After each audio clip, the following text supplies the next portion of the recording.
أخونا الشيخ مبروك عطية فتح علينا باب فقهي وشرعي غريب جدا.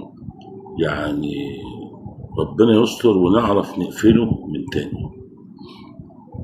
قال لك يا سيدي، البنت طالما تخطت ال30 ما تسألش عن غشاء البكار. ليه يا عم الحاج؟ في أنهي فقه ده؟ ولا في أنهي مذهب؟ الإمام أبو حنيفة ولا ابن حنبل ولا قال لك لا، ده خلاص من كتر الحيض بيجي تهتك لغشاء البكار. من قال لك هذا يا أخي؟ سألنا أهل العلم وأهل الذكر، قالوا كل الأسباب اللي ممكن غشاء البكار إنه يتفتق أو إنه يذهب هي نفس الأسباب اللي عندها 30 وعندها 40 وعندها 50 لابد في العبث به.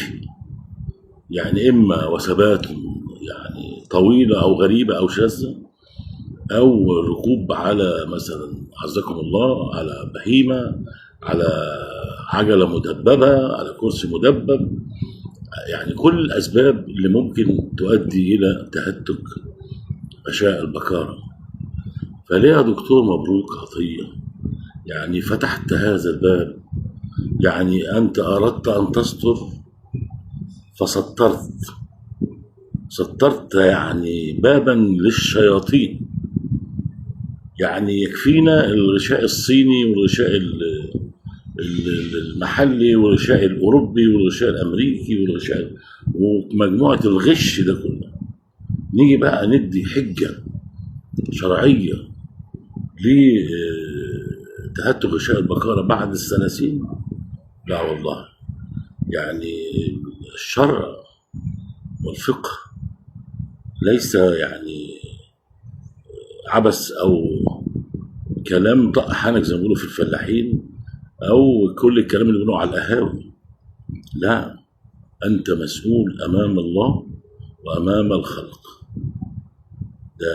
دي فتوى شرعية منك لأنك قيمة كبيرة أو كنت قيمة كبيرة. أعتقد أن هذا الكلام أو هذا الحديث منطوقه لا يخرج عن عالم كبير. هذه هرطقات دينية ولا أجد مسمى لها. هذه هرطقة يا دكتور مبروك عطية. اتق الله.